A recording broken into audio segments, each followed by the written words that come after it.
Hello, Miss Drew. Hi, Mr. Topham. Now what? Could I see that copy of A Midsummer Night's Dream you have there? Why? Well, you said it was Josiah's favorite play. I'd just like to take a look at it. It's a very old copy. I'd rather it not be handled unnecessarily, lest it fall completely apart. I'm sorry, Miss Drew, but request denied. It was nice talking to you. I'm sure it was.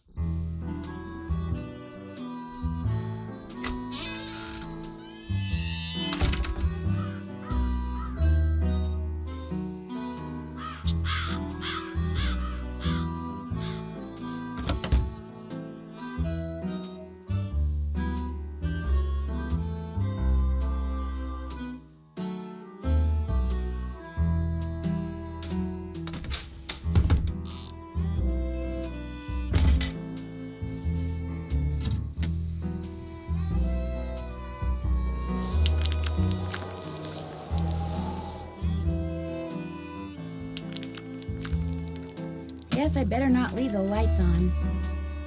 I don't hear anybody. Now would be a good time for me to sneak inside and have a quick look at that Shakespeare book.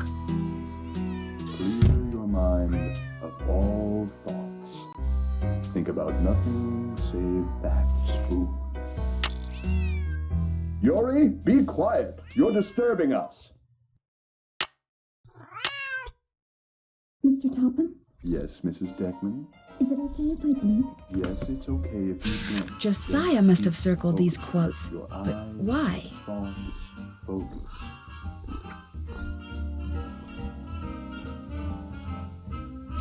Something tells me I better write down all the stuff that's circled here in my journal.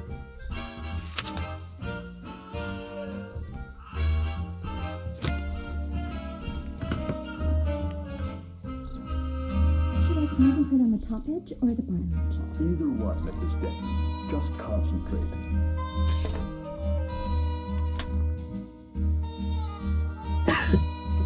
Phew! Meet with J. Archer at 9:30 a.m. about money. That's today. Mr. Topham, Yes, Mrs. Deckman? am I trying to push it or pull it? Push it. You're trying to push it, all right? I'd rather try to pull it. All right, then. Try to pull it. I'm good at pulling. I can't go out the front door. He'll hear me. Concentrate. What does it mean if I'm starting to get a headache? It means you're doing too much talking and not enough concentrating. This is hard, Mr. Topham.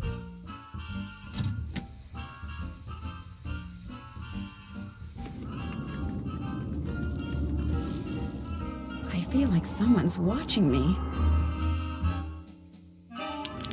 Guess I better not leave the lights on.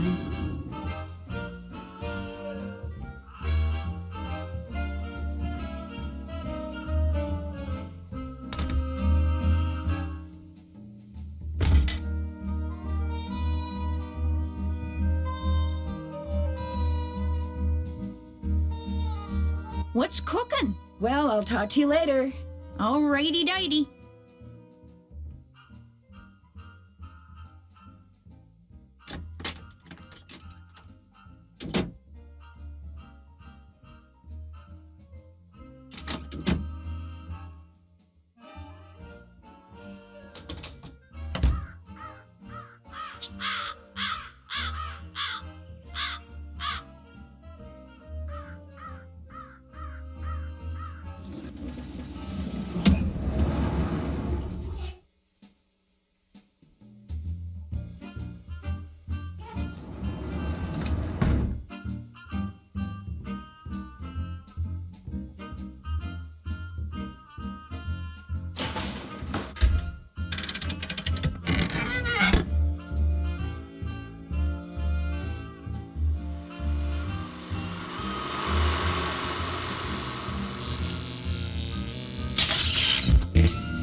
Looks like Josiah was a ham radio operator.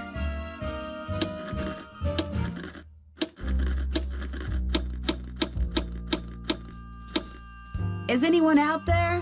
Hello? Can anyone hear me? This is Flute, but you sure don't sound like Puck, so explain yourself. My name's Nancy Drew. So where's Puck?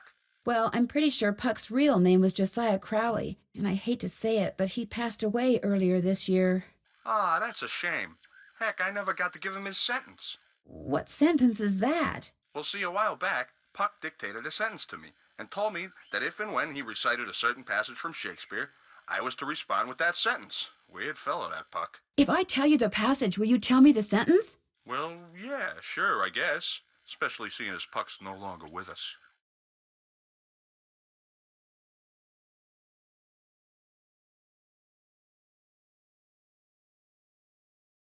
Shall we their fond pageant see?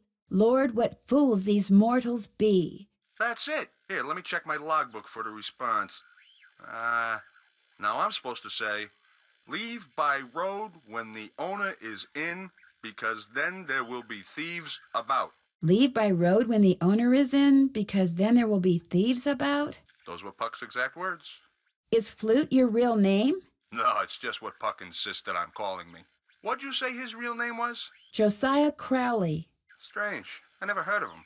Why is that strange? He led me to believe he was this big cheese out in Hollywood, you know, some famous producer, director or something. Said he owned his own studio. He didn't own a studio, and he certainly didn't live in Hollywood. I'll be darned. So he was just lying to me. Well, that's all right. I may have told him a fib or three over the years myself. Like the time I told him I was a scratch golfer. I don't even know what that means. In any case, hope I've been of some help. Over and out.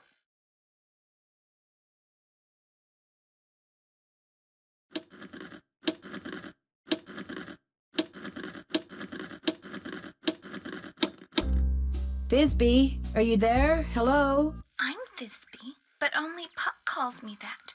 Who's this? My name's Nancy Drew. I'm afraid I have some bad news about Puck. Oh, dear. They closed the play he was starring in, didn't they? That's why I haven't heard from him. He's too far down in the dumps. Oh, I was afraid it was something like that. Actually, you haven't heard from him because he passed away several months ago. Oh, my. That's worse, isn't it? And after all that rigmarole he went through, making sure I knew my line and understood my cue? Your cue? Yes, you see, Puck, or whatever his real name is, or was, Puck wanted to share his love of acting with me. So he gave me a line to say, a very curious line, I might add, and told me to repeat it only after I heard my cue. A passage written by Mr. William Shakespeare. So if I cue you with a passage, you'll respond with the line he gave you to say? Immediately. I know it by heart, you see. Here goes.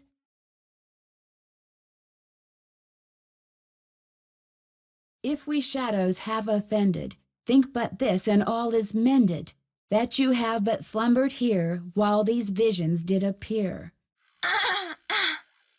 The authorities are alert for bad water, so do not go this way. The authorities are alert for bad water, so do not go this way. That's what I was to say, although my delivery was much better when Puck was coaching me. And now, as Puck was fond of saying, I bid you adieu. Over and out.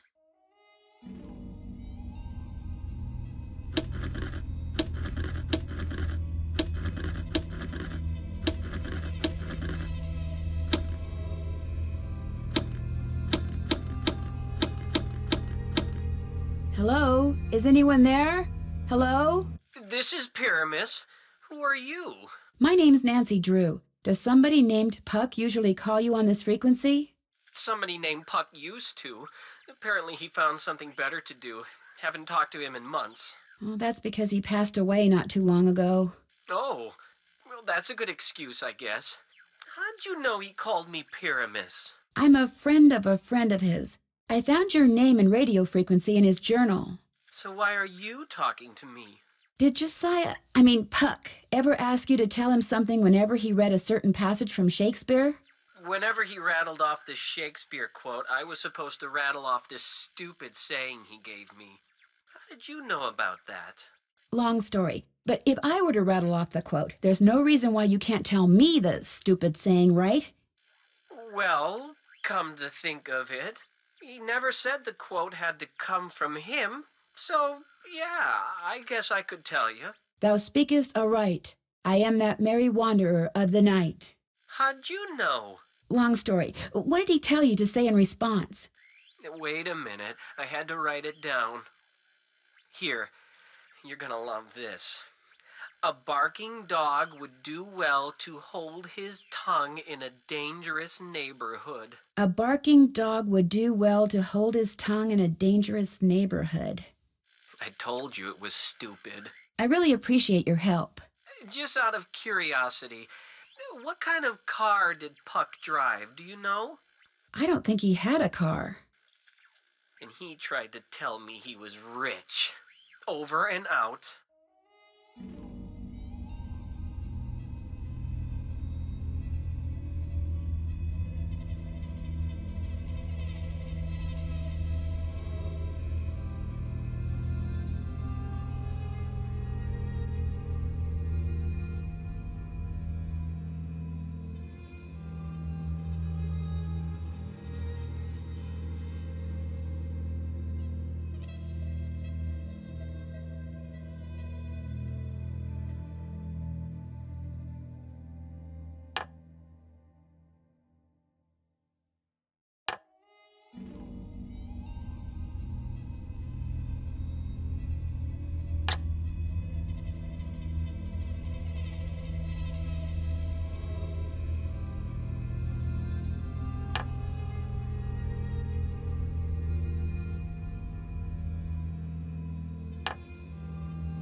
Whoa!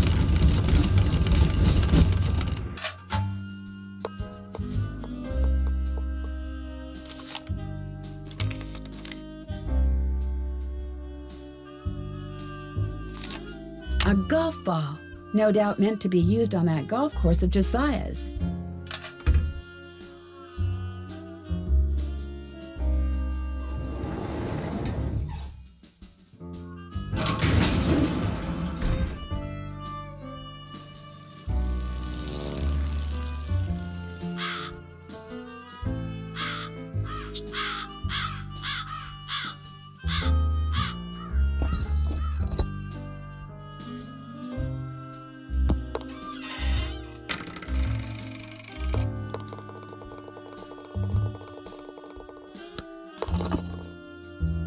Another safe deposit box key?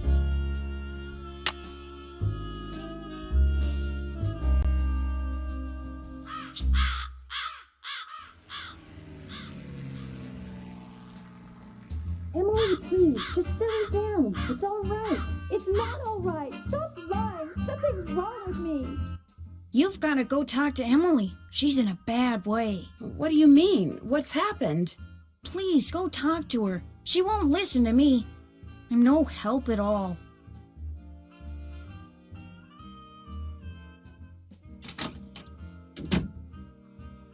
Just go back to River Heights, Nancy. But I think I know where the real Will is. It doesn't matter. I can't run the inn anyway. I'm going to have to sell it. What do you mean? I took a nap after I got back from running errands, and when I woke up, this was in my hand. It's one of the necklaces that I thought had been stolen. I have no idea how it got there. I must do things and not remember. All this responsibility on top of losing Mom. I can't cope with it. I'm having what'd Jane call it? A nervous breakdown. No, you're not. I don't want to talk anymore. Go home. You're just making things worse.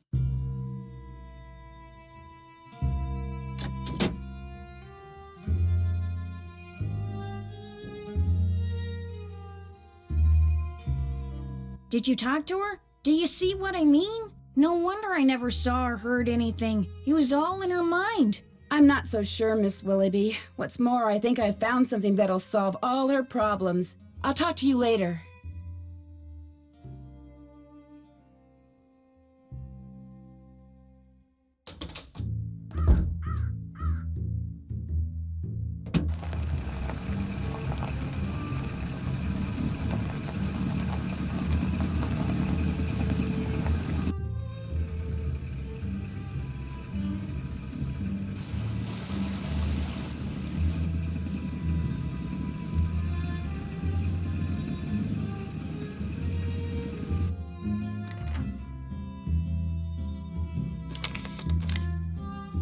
I'm glad you stopped by. I need to clear the air about something. I lied before, not just when I said the bank was doing fine when it's really not, but when I said that wasn't my car you saw parked outside the inn today. I parked it there because I didn't want anyone to know that I was at Richard Topham's begging him for money. This bank is in truly dire financial straits, and if anyone finds out... Mr. Archer, I already knew you were at Richard Topham's today. I saw your name in his calendar. Oh, so what can I do for you?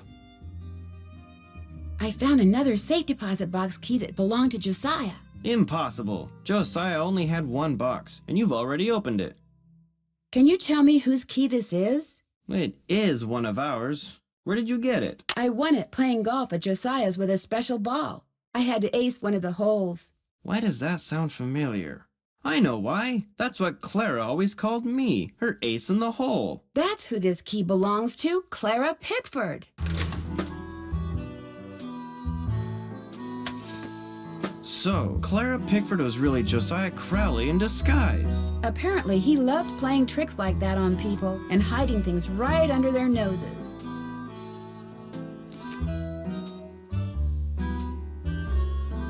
what this is. Gloria Dowd, now Crandall, and Jane Willoughby, circa 1912. Jane Willoughby? That doesn't look the least bit like Jane Willoughby. No, it certainly doesn't. I'd better get back to the Lilac Inn and have a talk with her right now.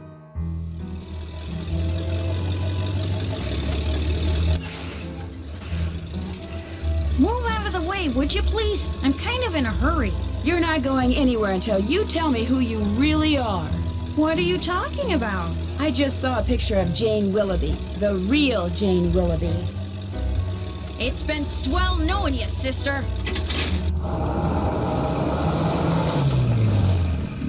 I can't let Jane out of my sight.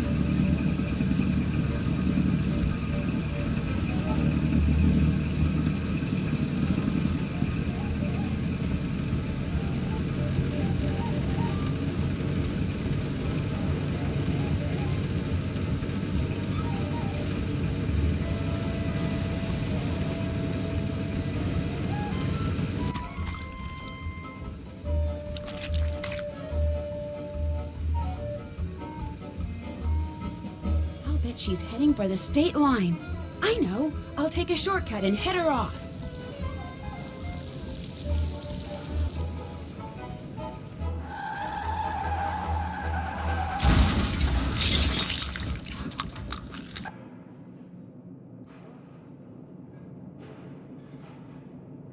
Why couldn't you just mind your own business?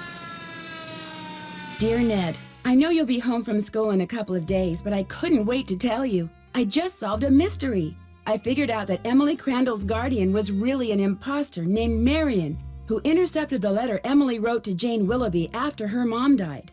She pretended to be Jane not only so she could steal Emily's valuables, but so she could convince Emily that she was incapable of running Lilac Inn, and that she should sell it and split the money with her. On top of all that, I found Josiah Crowley's real will. In it, he left Emily so much money that she'll be able to hire all the people she needs to keep the inn going. He left Jim Archer a ton of money too, which means he won't have to close his bank. And from now on, he'll be able to buy his wife a new dress anytime he wants. As for Richard Topham, Josiah left him nothing. Although Topham still refuses to admit that he forged the first will and insists that he's going to contest the will I found. Dad says it's highly doubtful he'll succeed, and that he'd be better off sticking to spoon tricks. Anyway, when you get home, I'll give you all the details over a nice big piece of slightly damaged cherry pie. Wait till you hear that part of the story. As always, Nancy.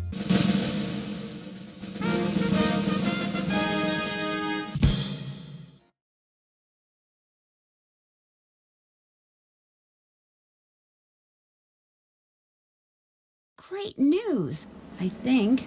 See, Frank and Joe Hardy have invited me to help them solve a mystery. Only this mystery takes place on a train. But not just any train. A train that was found abandoned years ago in the middle of nowhere. All of its passengers had simply vanished. Some people say the train is jinxed. Others say it's haunted. I mean, it'll be fun to finally get to work alongside the Hardy boys. But I just hope the trip we're going on doesn't turn out to be, you know, one way.